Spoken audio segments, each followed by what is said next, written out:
Bagaimana kinerja Bandara Sentani sepanjang tahun 2025? Kami sampaikan bahwa kinerja untuk Bandara Sentani Jayapura ini di tahun 2025 ini secara umum mengalami penurunan traffic. Ya, kurang lebih antara lain untuk traffic pesawat sampai dengan tanggal 15 Desember kemarin itu terjadi penurunan kurang lebih 11% dibandingkan tahun 2024 lalu. Kemudian untuk penumpang juga mengalami penurunan tapi tidak terlalu banyak, yaitu 5%. Cuman yang memang yang sangat signifikan di sini adalah penurunan terkait dengan kargo. Penurunan sampai dengan 20%. Nah, harapan kami untuk kedepannya 2026 ini semoga di Provinsi Papua khususnya di Jayapura ini akan membuat inovasi terkait dengan pariwisata. Semoga bisa menarik daya tarik untuk wisatawan yang datang ke Jayapura atau Papua khususnya, dan juga semoga 2026 ini di Provinsi Papua juga ada peningkatan perekonomian, sehingga harapan kami dengan adanya potensi pariwisata yang tumbuh di Provinsi Papua dan peningkatan perekonomian sehingga akan membawa daya tarik kepada peningkatan penumpang pesawat, baik pesawatnya sendiri, kemudian penumpang juga dari kargonya. Karena memang di 2025 saat ini jumlah pesawat yang tersedia di Indonesia ini masih terbatas dibandingkan dengan sebelum pandemi di tahun 2018 atau 2019. Apakah pemekaran daerah baru mempengaruhi peningkatan trafik? Jadi untuk penerbangan di daerah pegunungan sampai saat ini cukup stabil.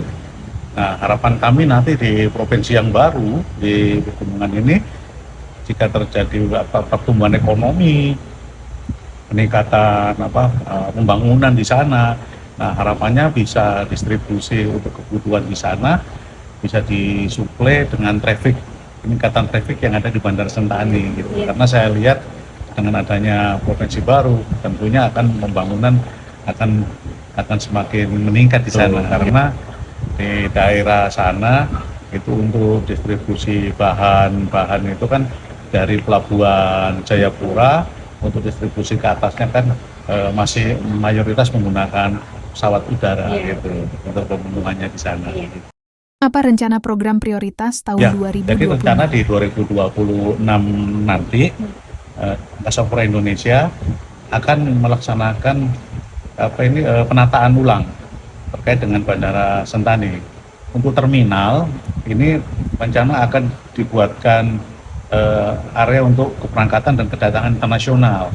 Karena saat ini Bandara Sentani sudah dideklar sebagai bandara internasional, namun saat ini untuk ruang tunggu dan kedatangannya masih belum ada. Nah, di 2026 ini rencana dari kantor pusat kami akan mendesain terkait pengembangan terminal untuk menambah fasilitas pelayanan internasionalnya.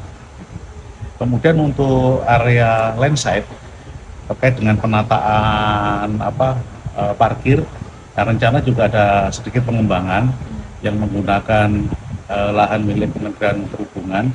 Ini akan kita renovasi untuk penambahan parkir dan flow kendaraan yang ada di Bandara Sentani ini supaya lebih rapi lagi. Apakah ke depan akan ada layanan taksi online khusus Jadi bandara? gini, terkait dengan angkutan antar moda dari udara ke darat, saat ini kita sudah tersedia angkutan umum publik, yaitu bus, Damri, yang kita kerjakan yang melayani di beberapa titik daerah, Jayapura dan beberapa daerah sekitarnya. Kemudian angkutan sewa, ini juga sudah ada, kita layani dengan itu. Nah, kedepannya kami juga punya rencana, sekarang sedang mencari untuk vendor.